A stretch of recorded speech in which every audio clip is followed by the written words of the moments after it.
Hey, what's up, everybody? This is DJ Thielen, CEO of Forge Foreclosures and founder of Flipping On Demand and host of DJ's Dugout. Thank you for joining us on the show today. We had a little bit of a glitch, but we worked it out as masters at overcoming obstacles and failures. And today, you guys, I have on the show a good friend of mine, a guy that's going to absolutely rock your world, especially now that we have things up and going full speed. Adam Lewis Walker, what's up, buddy? Woohoo! I say we're just warming up. An hour in and we're just warming up. I'm all good, man. That was just a warm up, man. Oh yeah, I'm doing well, man. It's good to speak to you. Yeah, you as well. Now that we're finally connected. So Adam, you're the host of each week on DJ's Dugout, we bring I have a new guest. You're a perfect fit, man. And I have a new guest that basically just to help people be better in life and their business. And so today we're going to share some things. You're actually a best-selling author of Awaken Your Alpha, right? And Awaken. I'm a bestseller. Awaken Your Alpha. The book Awaken Your Alpha is released October 3rd. It's not actually out yet, so you can pre-order. But will it be a bestseller? Who knows? But I'm very happy with it. Which we'll talk about. I'm speaking it to life, man. Yeah. And so you've done some great things, obviously. So you and I, we'll get into here. So you and I met a few years ago when I got a bestseller award for a book, and then I crashed the event the next year, and then got another award last year. So we call him in these circles. We call him the Quilly Crasher. As the award is the Quilly. The Quilly Crasher. Yeah, our inside joke. Yeah. So Sorry, carry on. So share with the people, where you come from, where you're from, and what your brand Awaken Your Alpha is all about.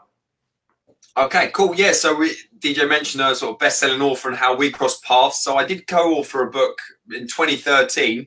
So I wrote a chapter. It actually was my first book I wrote, and then the opportunity to be in this book with lots of inspiring people came along. So I cut that whole book down to a chapter, which was quite painful, but it led me to a bestseller and to DJ eventually.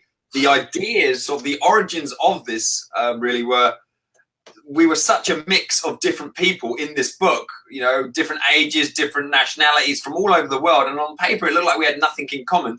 Then it was only when I met everyone who was involved in that book at the bestsellers sort of awards that I was having these great conversations and really getting a lot of insights. And it was really useful. Everything like this out there, and that was kind of the idea for Awaken Your Alpha and sort of interviewing the world's alpha minds from all over the place. I wanted it to be a global show, not just focusing on like just sort of England from my home country. If anyone thinks I'm Australian, I'm English, and not just an American podcast focusing on just Americans. So we have a real international mix, and I think it's important to keep that in my show. So the podcast has been going 4.5 years, which in podcast terms makes me a veteran, apparently. So 325 episodes. I've interviewed DJ in the past, and I did a TEDx talk, Awaken Your Alpha, how to rise up 2 years ago. And then kind of it's all come together with the new book, Awaken Your Alpha, Tales and Tactics to Thrive, which was always the plan. I've always, the podcast was basically a very long-winded research project for the book. So I'm very excited to get the book out. It's a legacy project. It was written with my boys squarely in mind to read for when they're older and ready. And so, it's I knew it was going to be tough, but it's like a lot of things that are worthwhile doing. The reality is tougher than you can even imagine. And I'm excited to get it out and relieved because, there's a lot of people who do not get their books out, their businesses out, their songs out before it's too late. So whatever happens to me, clearly I'm not done yet, but whatever happens to me, this book is out there, the podcast is out there. So there's definitely a sense of relief in a certain way. And an ex athlete, right? Yes. So you and I have that in common. But a little bit different. So Awaken Your Alpha, you came out with this. And your podcast has exploded. Any of you that are listening this or on my podcast, if you're watching this live on Facebook, definitely a great podcast to subscribe to, Awaken Your Alpha, that Adam hosts and created. So what is the premises, Adam, behind, Awaken Your Alpha?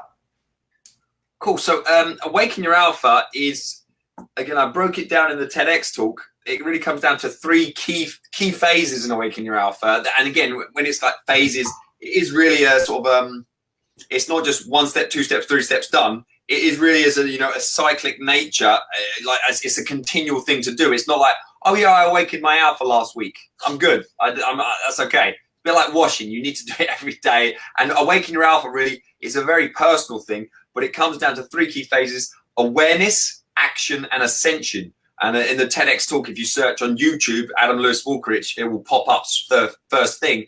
And I really dig into what that means for each of us. But I think on the very basic sense, you've got to have awareness of where you currently are, the reality, not because a lot of times, you may think you're very advanced in a certain field or have a distorted opinion of certain things, or you may be being too harsh on yourself. What is the actual reality of where you are currently, both in environment, mentally, financially, health-wise? You've got to take that's this is not to like run past it. This is a personal thing, but if you get very clear on the reality of where you are, and then also the reality of where you genuinely want to go, not where your parents want, not where your peers want you to go, not what society thinks or you think society wants you to do, or what it's what do you truly want to achieve, what would truly fulfill you.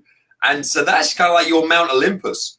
And then once you've got the clarity of them 2 points, are they close? Are they miles away? Like, just being aware of that is powerful, and the reality of that. And then what are the steps you can do to close the gap if you choose? Because it's a choice. It's not like, oh, everyone should awaken your alpha.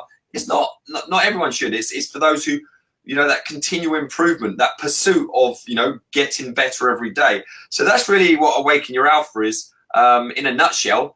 And I think it's something I'm very passionate about, because largely as well, because I've seen so many people do their own version of what it is to them and do so well and thrive. But also on the flip side, it's not just about thriving. These are the sort of fundamentals that can get people out of really, struggling. And when you're not, everyone has times when they are not firing on all cylinders at some point in their life. And I do believe it only takes the wrong set of circumstances, kind of that perfect storm of a few key events to happen, and you can really mentally struggle. I do think some people are more susceptible to depression, but also I do think no one is fully immune. And I think it's naive to say different and think it's for, weak-minded people. I think it's a potential for everyone, and you need to be, proactive in avoiding that, or, making yourself resilient to kind of that side of things when challenges and struggles will happen, as they do for all of us. Absolutely, man. And you've interviewed, which is great. We're going to get into, you've interviewed literally hundreds, right? You're on your 300 Summit episode. You said you started about the same time that Tim Ferriss did, or the same week. I didn't know that. So again, it's the perfect time for action is always now, because you never know if you're like, oh, I can't launch this week because this person's doing it, or that. There's always going to be something going on. You make the most of your opportunities, and we launched at the same time. So you think, oh, brilliant. But because I was based in the UK then, and he was, and obviously he still is in the States, I did do very well. And in the mornings before America woke up, well, this is my theory, I would get ahead of him on the rankings in the New and Noteworthy. I took them screenshots, and I thought, that's something I need, because I thought I better take a screenshot, because no one's going to believe this. Hey, and Adam, for those people that are, not in the podcast or listening or living under a rock, if they don't know who Tim Ferriss is, he is like the, probably, I don't know, largest followed guy on podcasting. He's definitely up there, and I think he's a huge. He's the man behind. Oh, just got it here. The man behind the 4-Hour Work Week. This is a very well thumbed. This is probably one of my oldest books I've got here. This is kind of the book that was definitely a catalyst for me in terms of opening my mind to certain potentials. And so, yeah, New York Times bestselling author. He's written a lot of books, and he came into the podcast game as like not a sideline, but he was known as an author was his thing, and then obviously he's really absolutely blown up the podcasting side of things as well. So listen, with Awaken Your Alpha, obviously it's about, tapping, your highest level of potential, being better, a little better yesterday than you were today, and really just being your best. You've been fortunate, man, to interview like hundreds of guests, people that are millionaires, possibly billionaires as far as business, people that, were in the Olympics, people that were at a high level athletically, people that have had, highly successful relationships, people that have built, companies from scratch. You've interviewed some incredible people. So if you were to take, like, what would you say that maybe, let's just say three top things that you see from doing hundreds of interviews from high level performers? What are three things that you see that are key components that you see that is kind of a common thread when you start talking to multiple people? You start hearing kind of the same thing, because we know it's all about our perception. It's all about how we see things. It's all about our belief and energy and all that. But from your standpoint of interviewing these people and hearing them, if you were to look back, what are three of the kind of key things just off the top of your head that you would say you saw a common thread with all of these people? Yeah, awesome. And I like that question as well, because part of the process, I'm not expecting someone to listen to all 300 episodes, and sometimes too much information can kind of paralyze you. And I think part of the skill is, when you interview people or when you listen to people, even in this interview, is to, take it all in, but what is specifically applicable to you? What can you use today to, improve your life by 1%, or just, experiment? And so in terms of the book as well, I mean, I've distilled all of that down to sort of probably about 20 pieces of interviews, and then kind of my own structure in there. But also what we're going to say three things they are in the book in there, but not in just like, these are the top three things. So it's good to I love always simplifying, so it makes it more and more actionable. So in terms of three key things that are in the book in some way, shape and form, I think number one would be what I've noticed from interviewing these people is their attitude towards failure, their rate of failure, their amount of failure is huge in comparison to what, if you want to call the average person, because they don't take it personally. They don't invite failure, but they understand if you are striving for something, if you're making a lot of things happen, by the very nature of that, if you're moving forwards faster into action, it's natural that, you're going to have more successes, but you're also going to have a ton of failure. And they don't let it, bog them down. They don't dwell on a failure and think, oh no, have a little pity party and then give up. They understand that if they're going to do anything worthwhile, failure will happen. They're not looking for it. I mean, if sometimes I'm sure it doesn't happen, they're like, brilliant. But reality, a lot of times there's going to be obstacles, failures. And again, majority of the time, they barely call them failures. A lot of times, as I like to look at them, learning experiences, ways it doesn't work. I can get very good at, I've got loads of ways I can tell you it doesn't work, which obviously helps illuminate ways that it could work or it does work for some people. So their attitude to failure is a huge difference. If you want to say, well, okay, why is this person successful? Why is this person not so successful? If you're going to be as simple as that, it would be probably one of them has had way more failure. Not always, but these are like success leaves clues even. It's usually the person who's had more failures. If they keep going, which is the key thing in terms of get it done, which I know one of always said, almost like another point, but finishing things. So much of the world can do something 80% or 90%. It's the finishers, the closers. You've got to see it through. Writing 80 or 99% of a book is, I hate to tell you, absolutely worthless.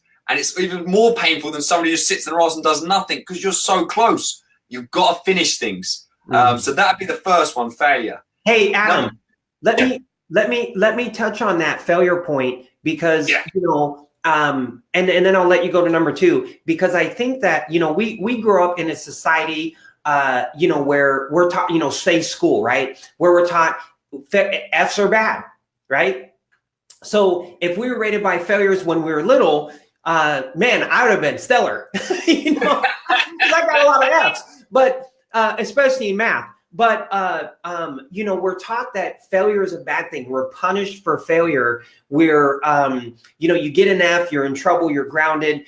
And so at least with my era, right, we grow up that failure is bad, and it's actually the reverse of what leads to success. Failure is necessary in order to have success. And so I think that at an early age, a lot of people that are listening, a lot of us were programmed unknowingly that failure is actually a bad thing, but it's actually a wonderful thing. And it's actually a huge, huge part of success. So if you guys are listening and you failed, or you are failing, or you have failed, welcome to success, because your attitude towards it, how fast you get over it, is huge. And so like for you, as someone that is an entrepreneur, someone that has young kids, maybe even, yourself, if they fail at something, how do you encourage them through that failure so that they don't see it as something that's negative? Because, we're told that failure is bad.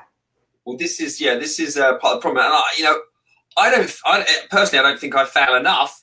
Not saying I feel I could push the boat out a bit more, but the reality is as well, let's be real, failure is painful. You don't go at something attempting to fail. You're trying to, overcome the problem, move forward. So, but I really like someone I interviewed, and they put it a real good way of why they can just, not take it so personally. They almost it's called date your idea.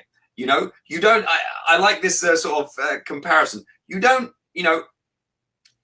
get with a man, a girl, a lady, whatever your orientation is. You don't try it once, and if it doesn't work, you think, oh, this is useless. I'm giving up on dating. I'm a failure. You just understand that was not the right person for you. Usually, the natural people get right back on the horse and right, I need to go and, date lots of people. I want to find the one. If people took that approach to business or writing a book or, any kind of project, because your idea, if you try something, that's your idea. If it doesn't work, you are not the failure. The idea just wasn't right. It just didn't fit, or the execution. So I really like the again, someone else said it to me, date your idea. Don't take it so personally. You fail, it means the idea failed, or, it's not, you are not the failure. And I think it's important to distinguish them things. You are in the arena trying, which is the important thing. I don't like the word try, because it's like, if you decide you're going to do something, you might not do it instantly. It may take years, but you're going to do it. It's that mental commitment. If you say I'm going to try something, to a certain extent, you're tipping it towards a defeat. You're interested, but you're not committed. Yeah, it's like if I said to you, DJ, are you coming to San Diego next week? And if, as a lot of people have said to me, I will try. I'm trusting them, because they're not coming, because it's like, if you try, you will arrive. Are you gonna? What was my response? Yeah, you said, yeah, I'm in, and that's because or like, yeah, either yes or no. And it's interesting when you get into this mindset and how much the average or society accepts things. People like saying, like, if I say something like, oh, meet me at the gym tomorrow. Oh, I'll try and get there. What does that mean to me? Because if you physically tried to go to the gym, you would meet me there, or so it's kind of like yes or no. So it's little things like that. The word try, I've got a little chip on my shoulder with the word try. It does work in some scenarios, but even in the sort, like when I say, like, oh, push the bow out, you're going to foul, you're going to try things, but it's more like, okay, try things to get an outcome that you've decided you will achieve. It will happen. Like, I will write a book. I will try different methods, or I will, there might be different processes to get the outcome, but I'm not going to try and write a book, because if I tried to write a book, it wouldn't happen. So, like, same thing, anything that's important to you in your life, declare that you're going to do it. Even more powerful is put that deadline on it, because then you've always got that kind of room. Well, I'm going to do it. Well, okay, I'm going to do it by when, like when, and this is not me telling you, this is you put your, if it's important to you, when is the, when does it have to be done by? And that's all about turning, your shoulds into must. If you say, I must do this, your must do list, it will get done. Anything that's on your should do, it's a waste of time. It's not going to happen. Mm-hmm. Oh man, it's so good, man. I know it's a little bit Tony Robbins-y, which, I don't think I am really that way, but, I do like some of his stuff, and I know he talks about shoulds and musts, and it must have influenced me somewhere. No pun intended. So hey, that's brilliant though. That's it's those little things that that really set us apart. Those little things that really propel us, because anyways, I could talk about that in deep dive, but go to number 2. So number 1, as far as what makes people successful, is their level of how they deal with failure, how fast they go over it. Their attitude to failure in general is noticeably different. I know we can all say, oh yeah, I don't mind, failure is a part of success. That's great to say, but to actually apply and have that mindset around that, in reality, the application is huge for everything we talk around here. It's not knowledge is power, it's applied and action knowledge power. And there's a key distinction. So number 2, linked to what we've been talking about, you could say it's the same one, but I think it's not just the failure thing, but it's the be relentless, their relentless nature. There's a chapter in the book, I think it's just called Relentless or Be Relentless. One of my favorite books is a book called Relentless. It's once they set a target, like we just sort of touched on there, it's their relentless nature to see it through. Linked to, yes, if it's plain sailing, which is very unlikely if you actually live on this planet, then it's understanding that nothing can stop you except yourself. If you're still breathing, you can still move forward on this if it's important to you. And I think that's really where the priorities come in. You can achieve it if you prioritize it. So if you say, I can't do it, it's not in your priorities, and that's fine. You've got to prioritize things. You can do anything, you can't do everything is the key thing. So, that's where it comes to, prioritizing and being relentless. And I kind of wrap it all into the third one. I just jump a little bit just because they do kind of go together. I think to be relentless, you can be completely relentless without a clear vision. It can just be in your nature about, getting things done, setting different targets. But if you're just relentless without the third sort of key, then you're kind of like, you've got a lot of energy. Yeah, you're relentless, but who knows where you're going to go, what you're going to do. You're going to achieve some relentless things and you'll get stuff done. But is it meaningful? Is it important to you? Where are you going? So the thing that really stood out for me, for all of the guys and girls that I've interviewed, is having that clear vision, that Mount Olympus. So we talked about like where they are and where they want to go. They clearly can say, where they're going or what they want to achieve. So I think that's hugely important and something that resonates with you personally. It doesn't matter if it doesn't resonate with other people, because this is about a personal, internal awaken, your kind of inner alpha. It's the difference between inspiration, something that you're really drawn towards, and desperation, something that you're trying to get away from.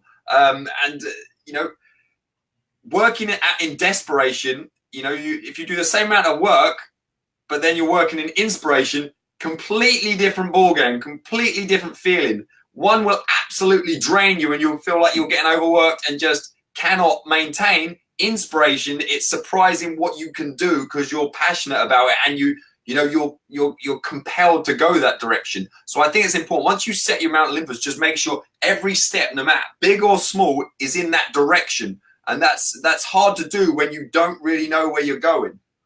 So what is something that people, I'm big on, obviously, vision boards, writing out your perfect day. That's a great thing. Let's talk about that for 1 second. So you said operating out of desperation. It's almost like people that operate out of what I call like a panic mode, right? Yeah. And people that have a flow. So you ever hear someone, oh, call me ASAP. Oh, call anyone that says call me ASAP. I'm intentionally not calling them for at least a few hours. Like that's just how it is. And I've had to do that to train my mind that, hey, I'm not going to I have to control my day, because if you go through and react and respond to everything that happens in your day, it's going to be a complete cluster. You know what? You're always, you're in reaction mode. Completely. You've got to, I think routines, and it links on, we could do a whole show just about this, but in terms of freedom, fulfillment, happiness, all of that, what I'm all into, discipline equals freedom. And I think sometimes the word discipline to some people is like, oh, I don't want to be disciplined. I want to just, I want to chill out. I want to, you might learn a certain amount of money that you think, in theory you can, chill out a lot more. But it's all about fulfillment. It's the ultimate question: would that fulfill you, or is that bettering you as a person? And I think, if you say, oh, I can take my time with certain things. Well, okay, if you could do something in, take your time, be leisurely, do it in 8 hours. What about if you had discipline and certain structures, routines that sets you up for the day, that you could smash that work, whatever it may be, or that task out in 4 hours, and then turn off and then go and be disciplined to scheduling time with your family, or, take up something new, or socialize, or whatever it is, or work on your health. So I think sometimes if you want to get lots of important things in, it comes back to being very clear and having that awareness of what is important to you, not other people, and then putting it on the schedule, prioritizing it. I think it's one of the hardest things man can prioritize, or woman, is time. It's one of the things people need to schedule their priorities, and otherwise just stuff gets missed. And I think it's, years ago, I remember definitely some family members, or even I think my wife, if I started scheduling her on like a schedule, it's like, what am I doing? I have to have a schedule. But I'm like, no, well, of course, like, it's that important. I don't want to leave it up to chance that, oh, I'll spend some time. I want some quality time, scheduled in. Yeah, there's other times, but let's reserve certain times that is untouchable, non-negotiables. Like I drop off my boys to school and pick them up every day, and it's things like that. I could quite easily work through it if I do 5 or 10 minutes. Very easy to do, very easy not to do in terms of what is important to you. And it's that, it's a little thing that accumulates as well. And so it's it's not necessarily a right or wrong, but it's being aware what is important to you, and then make sure your actions match. Yeah, and that's something. And that's something, Adam, that, discipline, you've interviewed in your Awaken Your Alpha. You've been, gave your TED Talk that smashed it, that people can go on and search Adam Lewis Walker on YouTube and watch your TED Talk, which is epic. I watched it. I loved it. But your Awaken Your Alpha is, you've interviewed, we were talking about, hundreds and hundreds of high-level performers. Yeah, we just said that. I interviewed a guy who they called the most disciplined man in the world, has been called, and he gets up at like 4:30. I don't get up at 4:30, but whatever floats his boat, he has. And you think, oh, blimey, that's early, but he does go to bed at like 8:30, 9 o'clock. So it's like anything, being flexible, move your window to your lifestyle for what you want to achieve, and obviously certain things he wants to achieve. And he's all about creating his perfect day, and helping people create their perfect day. So he's not saying, oh, everyone has to get up at 4:30. And I think that's important when people make these statements and say certain things. You've got to apply it to your life, but also they've got different wants and needs and outcomes that they're looking for. It's very rare that people have exactly the same goals, desires, and needs. And I think sometimes we get swept up with online influencers and public faces with, stargazing at certain things and thinking, oh, I'd love to do that. Well, I don't think you really would. If you thought about it, if you broke it down, if you broke down what they're physically doing in their life and their day and what they've had to do, I think that'd help a lot of people be more present and more satisfied and more fulfilled with where they're at in their stage. Yeah, you can be ambitious to move on, but I think we're all at different stages of our journey, and it's not to look down on other people or necessarily look up at other people all the time. It's just we're at different stages, and there's nothing wrong with that. And there's different stages of even in your year to plant, cultivate, and harvest. And I always feel sometimes if you're going against the natural cycle of things, you're trying to focus on like here in northern Michigan. If I focused on in the winter, oh, I want to swim in the lakes, I'll be miserable. And then when the summer, if I focus on, I want to go snowmobile and stuff. I really want to do skiing. And I feel like some people are doing that. And you got the seasons wrong. Like, I embrace the snow when it comes, and I'm skiing and snowmobiling, and I love it. The boys are playing it. And then when it goes, I'm happy to see it go, because I'm now, it's the season I'm going to get in the lakes. I'm swimming. And I think sometimes it's not as obvious as that, but I think sometimes people are like literally trying to, ski in the summer, if you know what I mean. It's just, you just got to embrace. There's times to plant, times to cultivate, and times to harvest. And I think it's just embrace where you are and what you really should be doing at that time, and not beat yourself up. Yeah. Hey, I've got a guy that's a client of mine. He probably will watch this, and he's one of the top prospects in all of baseball, and he's blazing through the minor league system. And awesome. And basically he'll be in the big leagues next year. But we were talking about that, right? Like embracing the process. And so many people, I'm hustling, the word hustle, right? Man, these youngins, man, they don't know what hustle is, but they think that, right? Oh, I did this, or I did this. And it's like pushing.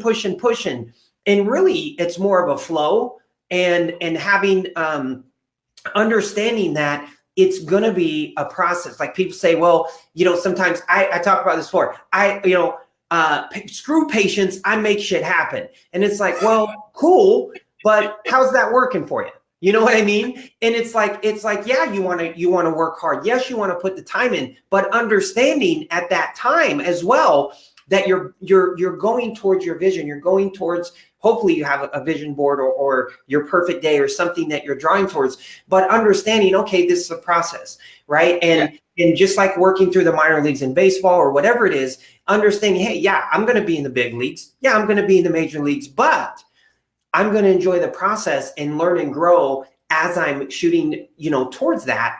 And I think there's a kind of a disconnect with people that they'll twist things to fit their perception and understand, like, hey, I don't, patience, what does patience mean to you? It's not being lazy. It's not sitting back and just hoping that something's going to happen. It's working your ass off and understanding that, yeah, I'm going to work, I'm going to enjoy what I do, but I'm going to understand the bigger picture. And I'm going to realize that, hey, if I get to the major leagues, it doesn't matter if I get there in 6 months or 6 years, as long as I get there, that's the goal, right? It's that the big picture. I was going to just quote off the top of my head, but it's a quote from the book when we was talking about, patience and knowing knowing when to strike and go all in, and also when to hang back, and just, the different seasons. So this is a quote it's taken from the start, I think, of the action section in the book. And it's the way of warrior skill is the way of nature. When you're in line with the power of nature, knowing the rhythm of all situations, you'll be able to cut and strike the enemy naturally. And that's from a 16th century Japanese sword master. And it really, I go on to say, the samurai handles his weapon as we should all handle our daily task. Your enemy is resistance, whatever form that takes for you on any given day. Mental strength is essential to handle the day-to-day work that must be done to achieve greatness over the years that make up your life. So it just came, I'm glad I read it out because that's quite an in-depth quote, but it made me think of that. And it's just that there are times, like you say, to go to seize that opportunity. If you're just go all the time, when the opportunity, it's harder to see it because you're just go, and also you're likely to be burnt out. As much as I used to like to think we're not machines. Respecting recovery and downtime, and it's all part of life. If you do just hustle, yeah, you'll be all right for a bit. But ultimately, I think you're headed for a fall, but hey, that's just my opinion. Yeah. Oh, absolutely, man. It's being it's that alignment, and people call it different things, balance, vortex, but it's hey, and it's what works for you. I don't think not everyone is meant to, like you said, wake up at 4:30, right? Like for me, waking up at 4:30, my wife sees this, she's going to laugh if I told her, hey babe, I'm going to start getting up at 4:30, right? And do my perfect day and walk on the beach and do my praying and do my meditating. She'd be like, yeah, I'll see you at 7, or whatever. Yeah. All right. Yeah. I think, a well-known person, obviously Gary Vaynerchuk is obviously very, in terms of the hustle culture, is a big sort of figurehead for that. Yeah. And I saw him speak in London, and I like his stuff, and I think he's awesome, and I really respect what he does. In terms of it being an example of, you think, oh, I'd love to be Gary Vaynerchuk. I wouldn't, because he lost me straight away in terms of that scenario when he just said, regardless of what he's doing, he was like, I haven't had a Saturday off since I was 20. And straight away I'm like, wow, fair play. I get that. That's a lot of sacrifice to the dream of like owning the New York Jets or something like that. Whereas for me, I think it's important to be aware of what you are willing to sacrifice and not willing to sacrifice. Yeah. To me, Saturdays at that premium, as in all of them from like the last 20 years or so, that basically means that's missing out on family, a sacrifice I'm not willing to make for, regardless of you own anything. It's but again, I respect that I'm sure he's very aware of the sacrifice, because he does. But and I think it's important, just an example, what are you willing and not willing to sacrifice? Not willing to sacrifice is just as important as what you're willing to sacrifice. Oh, absolutely, man. And like you said, everybody's different. We all have different goals. We all have different things. And, I was fortunate to coach my son, in all his sports. And so, yeah, it's that as he was young and growing up. And so, yeah, that's another story. So let's get into, you have your podcast. So your podcast is one of the top podcasts, and those people, podcasts obviously are extremely popular now, because people are on the go. They want to put good stuff in their head. They want to listen to things as they're going. And if you guys and gals are watching this and you're not downloading podcasts, you need to. I'm telling you, I listen to them a lot more now when I'm driving, even when I'm driving into work, when I'm driving home from work. Yeah, it's good to put them in like that. Yeah, that net, not extra time. So the time's there. Just, I think this is well important in terms of people, or I hope, but some people don't even care too much about what they're putting into their bodies. But I think people definitely more aware about what they're physically putting into their bodies, but just important what you're putting into your mind on a daily basis. You can't be passive on that. You need to, take an active role in what's going into your mind. And that's why it's a continual process. You can't just think, oh yeah, I listened to some good stuff last week, or, we all need, that continual movement and application and inspiration, and whatever that is for you. So there's podcasts for absolutely everything. Hey, so where can people find your podcast? Just Awaken Your Alpha. Go on iTunes. Yeah, you can. Where is ayalpha.com, and that'll be the podcast. There'll be buttons to click it on iTunes or Stitcher. But specifically, the book is coming out October 3rd. So if you go to ayalpha.com/book, and I hope we have some links there. At the moment, that's actually the pre-launch page where you can go and order it on iTunes, order it on Amazon, and get it for the, oh, awesome, cheers, thanks for that. You order it on Amazon, and you can get it to arrive on launch day, October 3rd. But also, there are some bonuses. And if you go to that page, it doesn't just take you straight to the book. It's actually some information about the book, who's read it, because we've had lots of really, really good feedback from, some top-level people in their arena. And there's a load of bonuses. There's a video course that I'm putting together for you guys, for those who get it before the launch. What else have I got in there? Oh, there's 31 action boxes in the book, and there's going to be kind of like an action booklet that's going to be, again, for those who pre-order before the launch. And there's, go and have a look. And obviously, if you hear this after October 3rd, still go and check it out. I don't know exactly what will be going on after the launch, but there's a big push at the moment to get the message out. And it'd be cool to see photos of your book. I'm starting to get out and around, take photos of the book, all over the world. So wherever you are, I'd love to see a photo of that, and what was impactful for you. Yes, please. And Awaken Your Alpha is kind of the hashtag if you can lead any of that. But connect with me across all social media. Adam Lewis Walker on Instagram is a good one, and across Facebook, and Awaken Your Alpha on Facebook as well. But yeah, they're all the good places to go. I know you mentioned earlier, I was just we sort of got sidetracked as we did. You mentioned about, because we talked about this vision and passion, and I just want to sort of introduce the concept. You may have, do what you love it. Showing me the book. So in terms of that concept, some people may have heard about this, but the Japanese concept of ikigai, and in terms of, I think this is useful. This comes towards the end of the book, because again, this is a concept. There's some other phases earlier in the book about, you know, setting your vision and different things around that. But in terms of if you've already got a clear vision, I think sometimes this is a useful process to just fine tune it or just realign it. I think it's reassess as well. Don't just set it and then, you know, a few years later just blindly be following that and then actually think, actually, I've changed, I've evolved. You know, I have a different vision. So the Japanese concept of ikigai is a combination of the words iki, meaning life, and gai, meaning value or worth. So ikigai can be translated to reason to live. The pursuit of ikigai is definitely something that inspires me and will likely inspire you too. It is enlightening both in finding your way and in reassessing when you feel you've lost your way. It also may help in clarifying your mission, which brings us back to where we started in this book, and also emphasizes cyclic nature of awakening your alpha. And a diagram speaks volumes in here. So apologies if you're just listening to the podcast on this, but it's really, if you look up the concept of ikigai, there's diagrams all over the place, but it's really that combination where it overlaps of what you love, what the world needs, what you can be paid for, and what you're good at. And if you can get one or two to line up or overlap, that's pretty good. If you can get three, if you can literally get all of them four to overlap, that's really the Japanese concept of ikigai. And if you've retired, it doesn't all have to be from one source. So you can have that combination of with, you know, what you're doing in your spare time and what you're doing in your, you know, your career. You can get your ikigai, and, you know, there's not one set thing. You don't have to have it covered from one, you know, what is your career, but I mean, it can be done.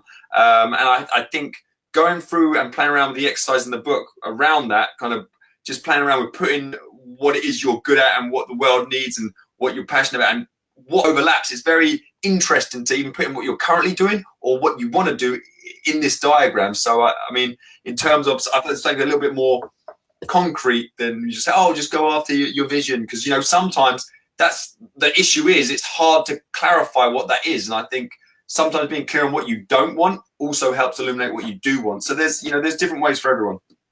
What have you found, Adam, I'm gonna leave your book up here. What have you found that has helped you, like personally, chase your dream? You know, obviously with building your Awaken Your Alpha brand and your podcast and getting your book out, what has helped you feel alive every day? And whether you hit a struggle or you hit a speed bump, because the thing, so many people, they get that initial burst, but as soon as they hit a little resistance, they don't have something that's powerful or strong enough to keep them driving forward and saying, hey, that's okay. I'm going to work through it. It's all good. What has helped you push through, like, you know, challenges, obstacles, doing a Facebook Live and having a bad signal and a fuzzy image and like we tried, like, but what is? I mean, that's a good example. If this wasn't something I'm passionate about, or, you know, both of us, we would have just gone, forget this. You know what I mean? It's not like oh, this is my job, I'm getting paid for this, like, I've got to do this.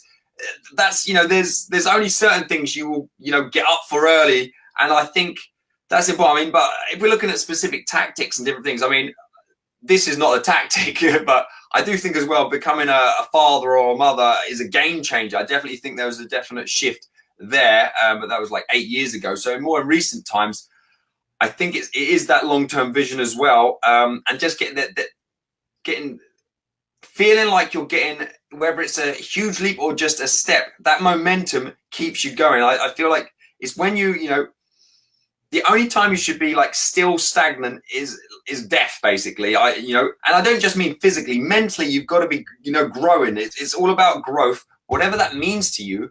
And so for me personally as well, in terms of the mental strength, definitely over the last couple of years, I think some kind of mindfulness practice a day minimum is kind of essential. And it doesn't have to be, you know, up to like someone, we've got a meditation master in here, you know, does, it's not even that much, but 20 minutes in the morning, 20 minutes in the evening every day. I don't do two kind of mindfulness sessions. By doing one, whether it's 5 minutes, 10 minutes, I think that would help a lot of people just incorporating. So whether it's, you know, mindful breathing, whether it's move and breathe, because I'm very active. I like to, kind of one of my musts is walks. I mean, and again, I'm breaking it right down. I think daily walking near the start, I have to do something near the start, but I've always done that. So I think the big thing in the last couple of years has really been the mindfulness practices. And again, I wouldn't class myself as like a monk or some Zen Buddha guy, or but I do think if you're not tapping into a little bit of that, then you're missing out. And it comes back to that rest and recovery as well. You may be physically resting, but when does your brain just get a chance to just clear out and just clear your mind? And I think, again, studies have shown, and everyone, that's another common theme for the guys in the book, and even people you wouldn't expect it, but at that level, they all practice some kind of mindfulness. And as I say, it doesn't have to be something that might put people off, or you think, oh, I'm not doing that. It could be as simple as, going for a swim, because something like that, where it's that quiet time, and it's, okay, that's not meant, but it's quiet time. And it's, when I walk to the gym, and it's that, 10-minute walk where I just clear the mind and have a breathing cycle. I mean, that does, quite honestly, that does as much good, if not more, than the actual gym, for example. So I think that's a huge thing. But in terms of the last year, what keeps me going as well, obviously you've got to have a strong why, but we've kind of covered that. I didn't write as much about this in the book as is really becoming relevant to me now, but attitude towards, I'm really fascinated about attitude towards fear, and not fearlessness, but again, attitude towards fear, because I think we all have it in different levels. And I do think that's, caring less about what other people think to a certain extent when you're following your true path, because when especially when you're putting it out there, rightly so, there's going to be people on here thinking I'm talking absolute rubbish, but that's cool. That's fine, because you've got to be, if you don't believe in what you're saying, or you're not following your true path, and someone challenges you, then you'll think, well, you'll crumble. But you've got to have an open mind, and I think it's nice. It's a very relaxing zone to be open to the possibility that you could be wrong all the time, and that will just take some pressure off you. Also, in terms of fear, I don't think anyone, unless you've got a death wish, needs more fear. I think we all need to, acknowledge it and then act in spite of fear. And one of my favorite quotes is, life shrinks and expands in proportion to one's courage. And I think that's huge. And I'm probably the reason I'm very mindful at the moment is because I knew kind of you're, to a certain extent, tucking yourself away. I've had the podcast and the TEDx, which is why I'm doing this, but writing the book, to a certain extent, you can write whatever you want, you're tucked away for it, that's fine. It's then, okay, putting it out into the world, whatever it is for you, whatever you're going to do, putting something out into the world is a different ball game, and doubts, fears come into play to varying, different degrees. It's very easy to say, oh, it's not ready to launch, or it needs a rewrite. It needs, okay, let's launch in 2019 because, it'll be a better time then. I have longer. So all that plays for, I think, everyone, and anyone who says differently is lying. They just might handle it better, or they might it might be their choice to, shield that information. So I think, back yourself more. If anything comes from this interview and this book, we had an Australian I interviewed in here, had some tragic circumstances, and really literally he said to awaken his alpha, he had to literally put on his armor every day and go out there and battle. And there's times in life when you have to fight to awaken your alpha daily just to get through it. And there's other times, the habit and things kicks in, and you need to keep moving on, so you don't just get to, okay, I'm good. You keep on and move to thriving. So, something he said was, back yourself. And I loved it in terms of advice, because if you can't back yourself, who else is going to back you? Like, if you can't back yourself, it's just, you have more faith in yourself, and I think that boldness begets boldness. Once you start backing yourself a bit more and taking more action, then you get that positive cycle going forward. So I think that's absolutely huge going forwards. One thing I want to, what about gratitude? Do you hear? Because like for me, it's funny you mentioned swim. I like to swim in the mornings. That's my kind of time. And even though it's, 15 minutes or so, that's just my time to to, you know, smile and swim my laps and smile and give gratitude. And, you know, like for me, thank God for the things that I want to see happen that day, and be grateful for the things I have. Did you run into interviewing these, you know, hundreds of people? Did you run into that comment too, where people would, you know, even if it's just 5 minutes or whatever, just take that time and focus on the things that you're grateful for to help wash that fear away? Yeah. In summing up, as part of kind of that mindfulness practice, I do think, you know, if you think what are the basics of a mindfulness practice, I think whether it's mindfulness, breathing, clearing your mind, but I think gratitude is a huge part. And we're talking about there, that mindfulness practice usually includes some form of gratitude, whether it's listing them, mentally going through it, whether it's one thing and really, you know, experiencing that. And that is huge. And I think the key things about people say, well, grateful every day, or like, what about, and even when times are tough, but it's very hard. You can't, when you're in a state of gratitude, you can't be angry. You can't be holding grudges. So it's that forgiveness and gratitude. You know, you can't at the same time, you can't have both. So it's not just about gratitude, but it's about letting go of other things that, you know, that you're carrying that is, you know, is doing you harm. So, you know, there's going to be people, situations, challenges that are out there.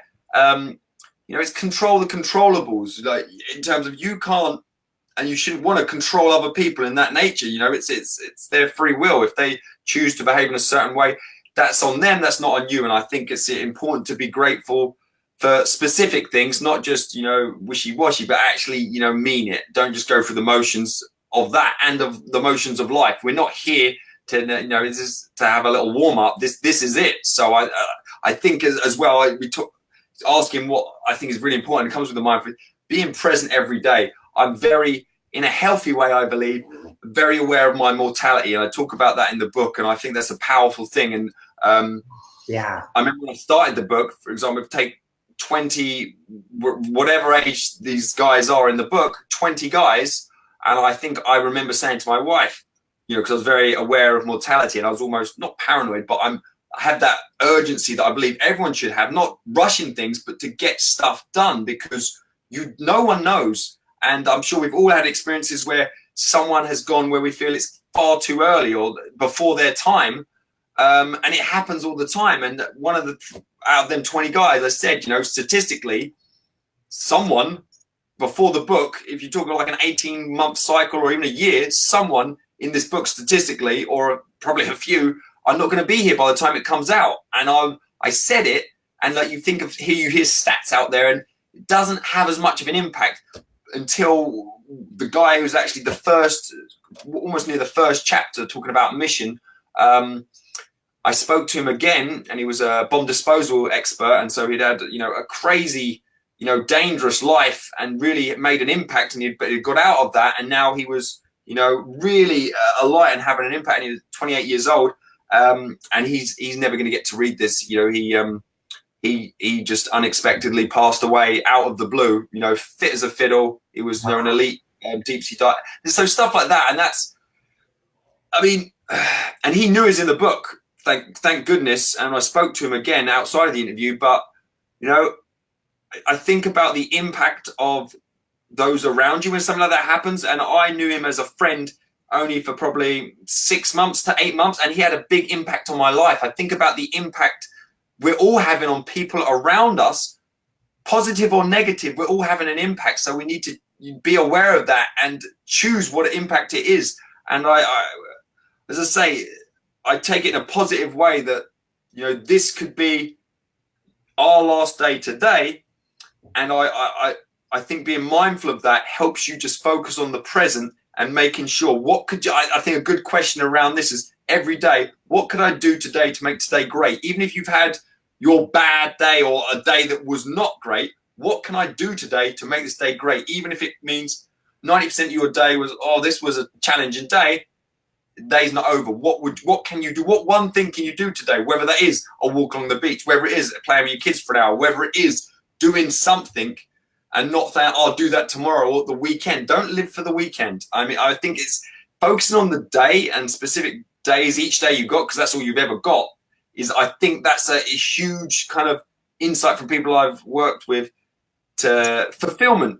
You know, it's not all about achievement in the materialistic, you know, society standards. if you can be fulfilled every day, then, you know, the other stuff is kind of irrelevant to a certain extent. So long as you're not going hungry and you've got a roof over your head, if you're happy and fulfilled, you know, that is kind of the gold standard in my mind.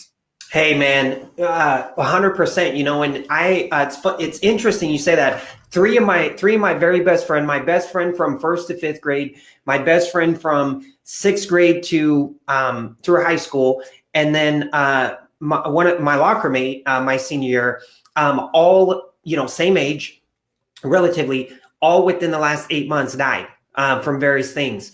And so it really, when you say that, man, it's so true. And it's actually impacted me. I think about that and I try to use that to really make myself, if something happens, just go, oh my gosh, you know what? I've got a day. I don't know. Like when I'm swimming in the morning, sometimes I think I may not be here by the end of the day. Right? Why would I let this linger? Why would I not forgive this person? Or why would I not, you know, try to make this better? And I never really shared that with people, but I use those things when someone dies, not as a way to feel bad or go into, why. It's like, man, life is precious. Life is celebrate the chance that you've got. Yeah, to celebrate that they do not have currently at this time. They would give anything, I'm sure, for an extra day, and we have an extra day at this point. And I think that's hugely important. I mean, just to share again, because by my mindset, I think I'd, you know, managed to avoid anyone I knew, you know, that sort of happening to until, you know, probably about 2 years ago. And, you know, not that there's a natural way, but, you know, only people who I'd known really close to me were, you know, older grandparents, where, you know, it's kind of the natural cycle of life. But in terms of friends and different things, one of my best friends from school, in terms of diagnosed with a nasty disease and me not actually getting to see him because I'd moved across here or speak to him again, in terms of a downfall, literally within 2 months, gone. And then in the same scenario, another one of our group of friends, which we kind of knew he was, and I mean, depression and men not talking about it is another huge killer of men. And we talk about mindset and strength and different things like that. And he went to this funeral. That's the last time everyone saw him, because he committed suicide a week later. All linked to 2, you know, friends from our group. Again, exactly my age, from my year at school. And it's just so upsetting. But also, if it's, you know, you need to, it's the reality. It's basically the reality slapping your face. And a lot of times people can, I think modern society has really, you know, people used to die in their homes, and it was, you know, and it was a very visual thing in society. Now, kind of neatly packaged and out of view. And I think sometimes it's almost like people forget that, you know, we are all mortal, and, you know, this is very, very precious, and don't take it for granted. Yeah, man. And that's why it's so vital, Adam. We'll wrap up here, but it's so vital. And those of you listening to the podcast, go to get Adam's book, Awaken Your Alpha. It's a blockbuster. You're going to love it. Go to www.ayalpha.com/book, and you can get your book before it hits Amazon and get a pre-order of it. But it's you have it, Kindle or paperback. I'm a paperback man personally, but Kindle, you know, I know that a lot of people like to read them on electronics, but yeah, so it's all there. And you know, it's so vital. Those of you that are listening to this, if you're waiting to start a business, if you're at your job and you've been wanting to, you know, we talk to a lot of people, Adam, that, oh, you know, I've been trying, right, to flip homes for, you know, 4 years. And it's like, holy cow, man, you've been trying because you never committed, right? You're not really like taking it that serious, where it's like, hey, so if you guys are listening to this, if you're wanting to start your own business, go start your own business today. Really, really encourage you to. If you've been wanting to leave your job and you know, obviously you have to, you know, if you have kids, you have to have some money set aside, freaking leave your job. If you hate what you're doing, there's nothing worse than doing what you hate to do every day, and on top of that, not taking freaking chances and going for things that you want to go for, because you never know when that light switch is going to hit. It happened to my mom. You know, instantly one day in 2010, I got the call, actually face to face with my brother. And I'll never forget it. And so we never know when our light switch is going to go out. So take this life serious, you guys and gals, and really like be your best, want to be your best, and take chances. If I could leave this with anything, take risks, take chances. Some like one thing, and I'll end on this. Someone told me, DJ, if someone never takes chances, they're 100% guaranteed that what they're currently doing is going to continue. It's not like it might change. If you don't take a chance and do whatever you want to go for in your life, maybe it's something with sports, maybe it's going and playing basketball across in another country, whatever it is, take that risk now, because like if you don't, you're guaranteed that what you're doing now is going to continue to exist. The only way that something potentially can change is if you take that leap, you take that risk, and you go for it. Maybe it works out, maybe it doesn't, but at least like, hey, if it does work out, oh my gosh, my life could change forever. And I think, I just encourage people, if you're listening to this, please, get out Adam's book, first of all. Highly recommend it. And secondly, connect with us, reach out to us personally. If we can guide you or help you or give you some knowledge, if you're fighting depression, if you're fighting bad thoughts, reach out to us. We'd love to help you. Yeah. I was just going to say, listening and just getting fired up by what you said there in terms of people taking action. There's a quote that literally for the action section of the book, and it just echoes what you're saying. All courses of action are risky, so prudence is not in avoiding danger. It's impossible, but calculating risk and acting decisively. Make mistakes of ambition and not mistakes of sloth. Develop the strength to do bold things, not the strength to suffer. And with that, we drop the mic. We dropped the mic, baby. Hey, and so Adam, I will see you, buddy, here in Hollywood next week. Next week. I'm crashing the Quillies, man. Well, you guys will be seeing some pictures. But hey, man, I love you, buddy. Thanks for being an inspiration to this world. It's so needed especially in this day and age, for people to just listen to stuff like this and be able to get some advice from someone like you that has not only lived it, but you've actually been able to talk to, hundreds of people that have lived through some crazy shit. And over, I think everyone's a work in progress. Anyone who says they know it all, avoid. Yeah. Hey, and we'll be at your book launch. I'm gonna end the broadcast here, but we'll be at your book launch. Stay on with me though. So thank you guys for tuning in to DJ's Dugout today. Please share this. Please share this with people. You never know who it's going to touch, who it's going to impact, and who needs to hear this word of encouragement and these awesome nuggets and tips that you heard from today. Thanks for being on the show, Adam. I really appreciate it, man. And you've been someone I've been wanting to have on the show for a long time. So I'm glad we got you on. And those of you watching, please share this with people people you love on your wall. We appreciate it, and have a great day. Cheers.